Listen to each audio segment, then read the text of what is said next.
مشائخ ان کی خانقاہوں میں جو لوگ آتے تھے اور ان کے پاس وقت گزارتے تھے وہ بھی تو یہی کام کرتے تھے. مشائخ چشت سبق کہتے ہیں اللہ حاضری اللہ ناظری اللہ معی. اللہ حاضر ہے، اللہ مجھے دیکھتا ہے، اللہ میرے ساتھ ہے. تو مقصود تو وہی ہے. تو یہ جو سبق سکھائے گئے ان کا بنیادی مقصد کیا تھا کہ دل میں اللہ تعالی کے استحضار کو پیدا کر دینا. جب یہ استحضار پیدا ہو گیا پھر انسان گناہ نہیں کر سکتا، پھر گناہوں سے جان چھوٹ جاتی ہے، پھر گناہ کی طرف آنکھ اٹھا کے بھی نہیں دیکھتا انسان. ایسے اس کے دل کی کیفیت ہو جاتی ہے. چنانچہ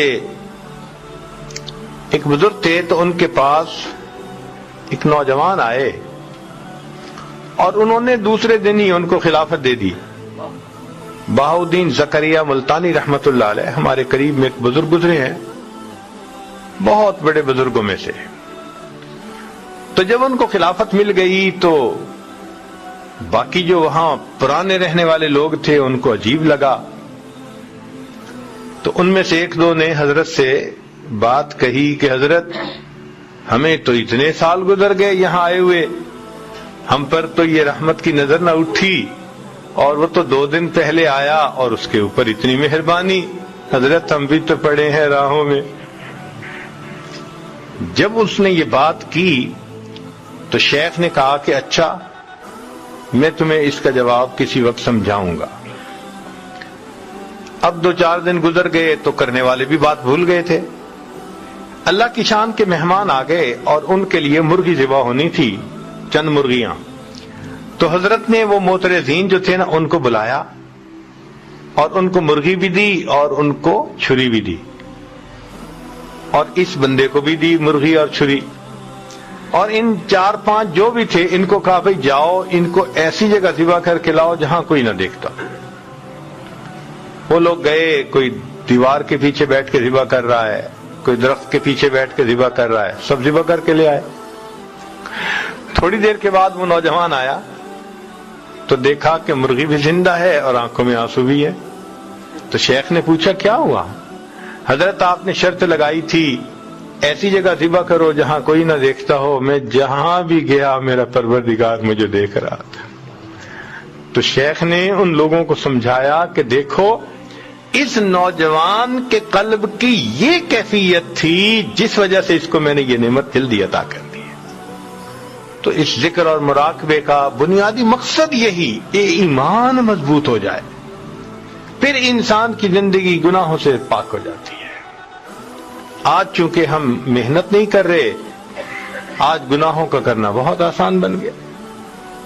اب آپ یہ نہ سوچئے کہ یہ ایمان مل گیا تو بس انسان عورت سے متعلقہ گناہ سے بچ جائے گا. نہیں، سارے گناہوں سے بچ جائے گا.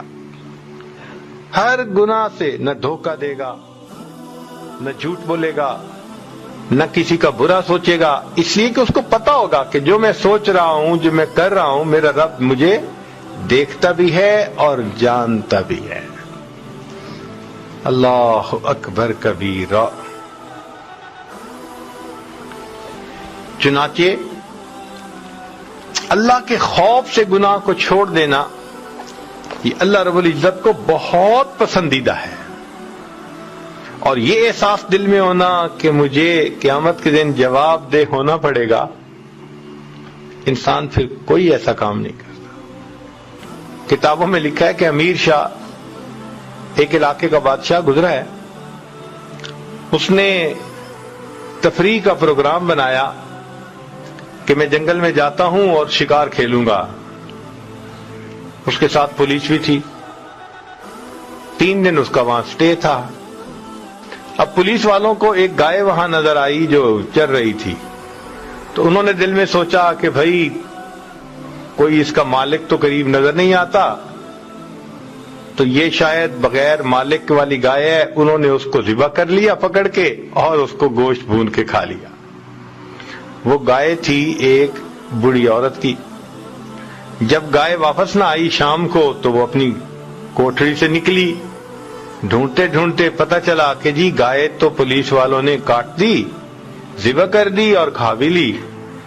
تو اس نے کہا کہ جی میرا تو گزارا ہوتا تھا اس کے دودھ دہی پہ، اب آپ لوگوں نے اگر ایسا کیا تو مجھے پیسے دے دیں، میں کوئی اور گائے خرید لوں۔ انہوں نے پیسے بھی نہ دیے۔ اس نے کہا اچھا پھر مجھے بادشاہ سے ملاقات کروا دو، میں اس سے پیسے لے لیتی ہوں۔ تو انہوں نے کہا نہیں، ہماری نوکری چلی جائے گی۔ انہوں نے بادشاہ سے بھی نہ ملنے دیا۔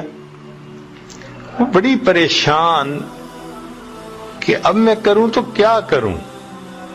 کسی سے اس نے مشورہ پوچھا تو انہوں نے مشورہ دیا کہ دیکھو بادشاہ نے 3 دن کے بعد واپس اپنے گھر جانا ہے، اور راستے میں ایک دریا پڑتا ہے اور اس کے اوپر ایک ہی پل ہے، دوسرا کوئی راستہ ہے ہی نہیں، تم وہاں چلی جاؤ۔ جب بادشاہ کی سواری پل سے گزرنے لگے تو تم کھڑی ہو جانا اور بادشاہ کو روک کر اپنی بات کر دینا، بادشاہ تمہیں گائے کی قیمت دے دے گا۔ وہ بڑھیا وہاں پہنچ گئی۔ اب تیسرے دن جب امیر شاہ اس جگہ پر آیا،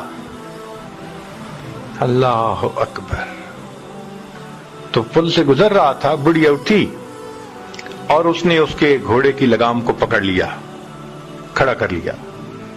تو امیر شاہ نے پوچھا اماں کیوں میری سواری کو کھڑا کیا؟ تو اس پر اس بڑھیا نے کہا کہ امیر شاہ میرا اور تیرا ایک معاملہ ہے، میرا اور تیرا ایک معاملہ ہے، یہ پوچھ رہی ہوں کہ اس پل پہ فیصلہ کرنا چاہتا ہے یا قیامت کے دن پل صراط پہ فیصلہ کرنا چاہتا ہے۔ کہتے ہیں جب بڑھیا نے یہ بات کی امیر شاہ کانپ گیا، نیچے اترا، اماں کیا بات ہے؟ اس نے پورا واقعہ سنایا۔ امیر شاہ نے 7 گایوں کی قیمت دی اور دیکھے کہا اماں اسی پل پہ معاف کر دینا، پل صراط پہ میں جواب دینے کے قابل نہیں۔ تو جس بندے کے دل میں یہ ایمان مضبوط ہوگا وہ کیوں دھوکہ دے گا کسی کو؟ تو اس ایمان کی مضبوطی کا اثر پوری زندگی میں آتا ہے، کسی ایک چیز میں نہیں آتا، ہر کام میں یہی کیفیت ہوتی ہے اس کی۔